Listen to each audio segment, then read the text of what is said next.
Hi friends, thank you for taking time out of your week to spend a little with me. I appreciate you. This week I decided to take a look at a case that I stumbled upon during my research into a separate case. As always, I ask you all to join me as we remember Paige Chivers. Paige Chivers was born in 1992 to parents Frank Chivers and Sheila Houghton. She lived with her parents and younger brother Jack in Bispham, Blackpool. Paige had two other siblings from her mother, a brother named Peter, and a sister named Madison. Paige was described as a loving kid who was bright. She was outgoing and fun and had many friends. However, it seemed as she grew, Paige's life started to spiral out of control.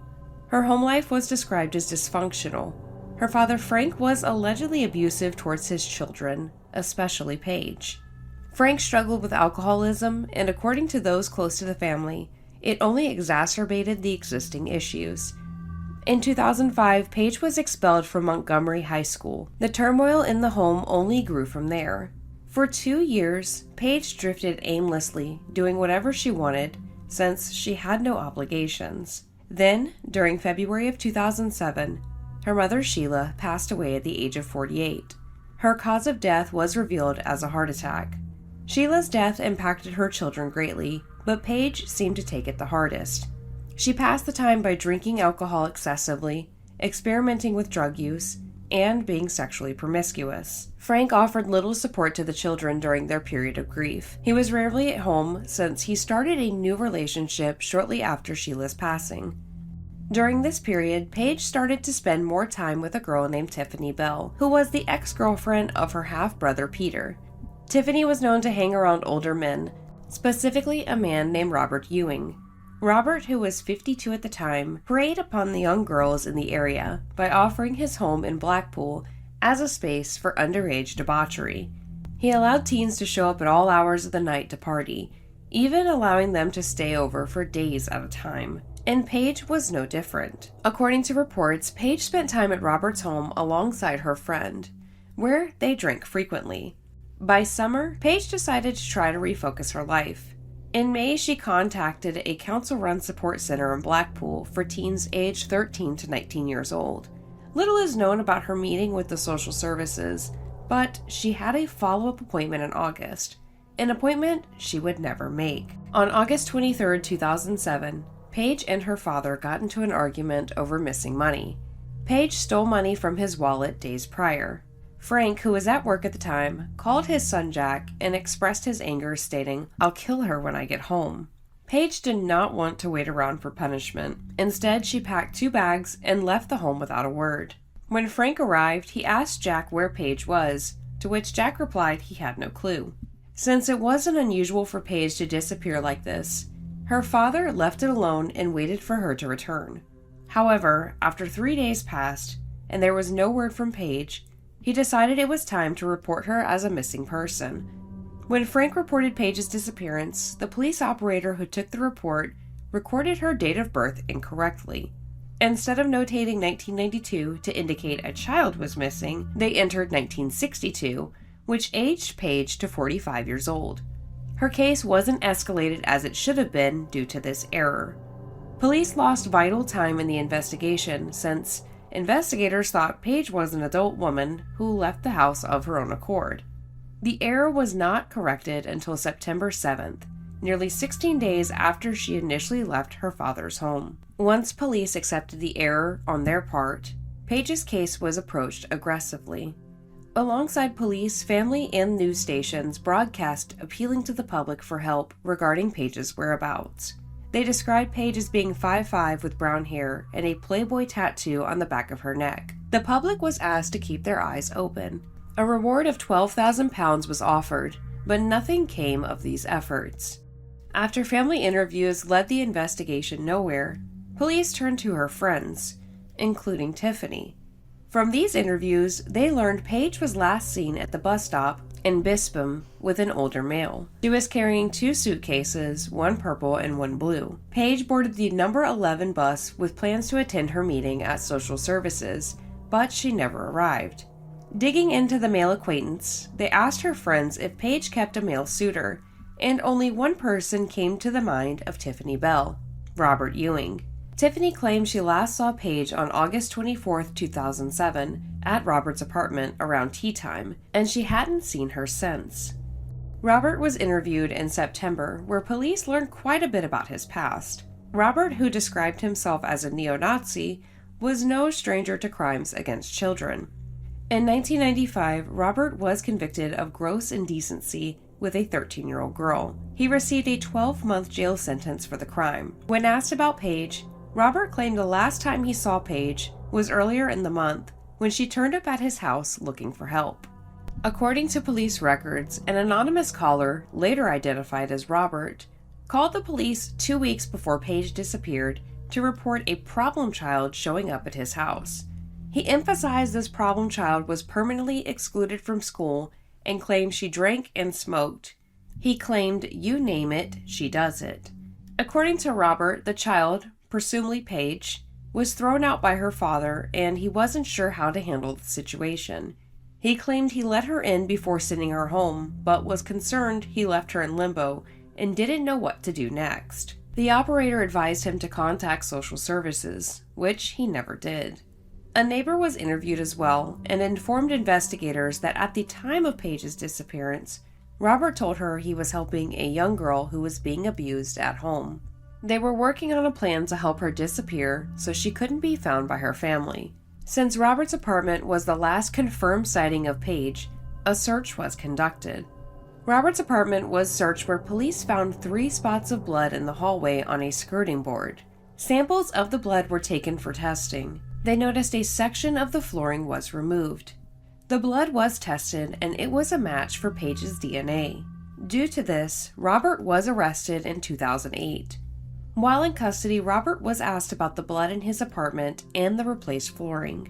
According to Robert, the portion of the carpet was replaced due to his cat urinating on the spot, and the blood spots, he admitted, were from Paige, but not what they thought. According to Robert, while Paige was at his apartment, she cut her hand, which he helped her bandage and clean up. At this point in the investigation, it wasn't believed Paige was deceased, so Robert was released. However, police did not let him off the hook. His apartment was bugged for surveillance, so police could try to gather evidence about Paige's disappearance. 5 months after her initial questioning, Tiffany Bell phoned police to provide additional information regarding Paige. When hanging around Robert and another man named Gareth Dewhurst, Gareth said something about Paige's disappearance. She claimed he helped get rid of Paige. Gareth was a friend of Robert's, and the pair met after Robert joined the British National Party in Blackpool. Both had an interest in right-wing politics and grew close. Because of this statement, Paige's disappearance started to be treated like a murder case. When Gareth received the news that police were looking for him concerning Paige, he went to detectives to provide a statement.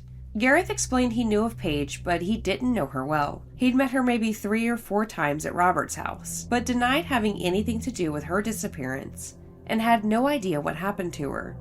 Gareth provided a witness statement and left without incident. The investigation into Paige's disappearance would span years. An extensive proof-of-life inquiry was conducted, where it was determined by investigators that Paige was likely deceased. Police followed many leads hoping to find Paige's body, but had no luck. On Paige's 18th birthday, she was entitled to inherit a large sum of money from her mother's estate. It was not collected.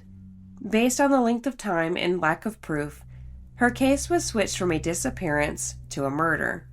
From his initial arrest, police monitored Robert and gained recordings from his apartment. Sometimes he spoke to others, and sometimes he spoke out loud to himself. He talked frequently about Paige's disappearance. In one instance, he was discussing how a quick hammer to the head makes a person drop, while another time he said, "The mystery deepens, Paige Chivers. Hide and seek, you win this one. I tell you, give up." In addition to Robert's strange statements, a bigger lead soon changed the course of the investigation. Robert's friend Gareth started a relationship with a woman named Mary. During their relationship, Gareth got comfortable around his new love and her son Michael. It's unclear when this conversation took place, but Gareth had a late-night talk with Michael. Allegedly, Gareth was inebriated, but he told Michael he took a call from his friend Robert, who he referred to as Bob, where he asked if he could come by his apartment. When Gareth arrived, he saw Paige, who was deceased. He claimed Paige and a few other girls would prostitute themselves. According to Gareth, Bob murdered Paige. He did not provide a motive. He then told Michael he was forced by Bob to have sex with Paige before disposing of her body. He didn't disclose where he left Paige, claiming he couldn't provide this information since it was too dangerous. He did detail how he and Robert put her in the boot of his car. He claimed he'd made plans to set his car on fire afterwards. Gareth was frightened of being arrested, and more so of Robert killing him. Hearing this information raised eyebrows, so Mary and Michael turned the information over to the police. When Gareth learned Michael and Mary went to the police, a campaign of intimidation ensued. He sent threatening letters and broke windows. Between himself and Robert, they provided false leads to Crime Stoppers about the family and laid several false trails regarding Paige's murder. Robert allegedly provided the names of 2 other people, including an elderly dying man, as suspects, in hopes that the investigation would come to a close. But between the strange statements made by Robert and Gareth's alleged confession, police decided to make their move. Both men were arrested and charged in September of 2014. After his second arrest, Robert's apartment was searched. They discovered photographs of Paige. In the picture, she had her shirt pulled up and the word sex written on her abdomen, with an arrow pointing down at her pelvis. A file labeled Paige Chivers was recovered, which held newspaper clippings and handwritten notes about Paige's case. Another file was found, this one labeled Frank Chivers. In this file, he kept clippings about Frank's murder. In 2013, Frank Chivers was murdered in an unrelated incident on August 11th. He was found with a head injury in his home. In addition to these files, they also found a diary with torn-out pages. The missing pages would have been dated for the time of Paige's disappearance. When asked about the diary, Robert explained he suffered from memory loss and would write the entries as reminders, but once he no longer needed the page, he removed them. The prosecution's case was largely circumstantial, since Paige's body was not recovered, but they were willing to try. In July of 2015, both Gareth and Robert were placed on trial. During Robert's trial, he faced charges of murder and perverting the course of justice. The prosecution alleged that Robert murdered Paige to prevent her from reporting their sexual conduct. They presented the evidence discovered in his apartment and witness statements proving Paige was last seen in his presence. They introduced the phone call he made to the police regarding a troubled teen showing up at his house, and alleged this was him testing the waters to see what the reaction would be to a young girl being at an older man's home. They explained Robert groomed Paige, who was a vulnerable teen with a tough home life. He had an inappropriate sexual interest in the teenager and took advantage of her. Robert denied any inappropriate contact with Paige. When Robert was asked about why he often referred to Paige as the hide-and-seek champion, he explained it was because he believed she was still alive. He claimed Paige was out there and just hiding from everyone. He made remarks about her living in Ireland under a different name. The prosecution believed Paige was murdered between August 23rd to August 27th, 2007. The jury was not made aware of his previous conviction regarding a child. After closing statements, the jury deliberated for hours before returning a guilty verdict on July 7th, 2015. Robert was sentenced on July 28, 2015 to life in prison. He had to serve 32 years before he was eligible for parole. Gareth was tried on his charges of assisting an offender and perverting the course of justice. Gareth denied the charges against him, but he was also found guilty. The judge called Gareth a willing, if not enthusiastic, participant in the act. Gareth was also sentenced on July 28, 2015. He received 7 years for assisting an offender and an additional year for perverting the course of justice.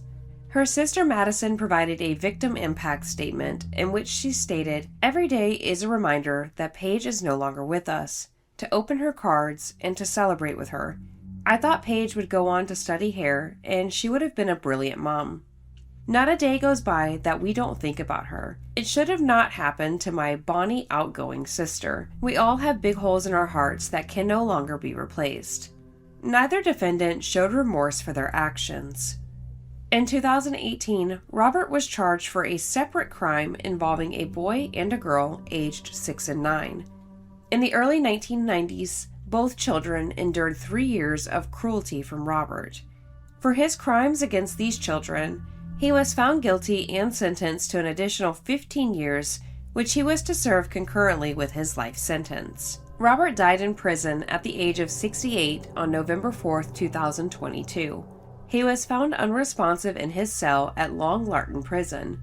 An investigation into his death was carried out, and it was discovered his cause of death was heart disease as a result of high blood pressure. Authorities remain committed to finding Paige. They appealed to both Robert and Gareth to reveal where she was, but neither would comply. They want to bring her home so her family has some closure and so she can be laid to rest with dignity. In 2016, Paige was officially declared deceased. As of 2025, Paige's body has not been recovered.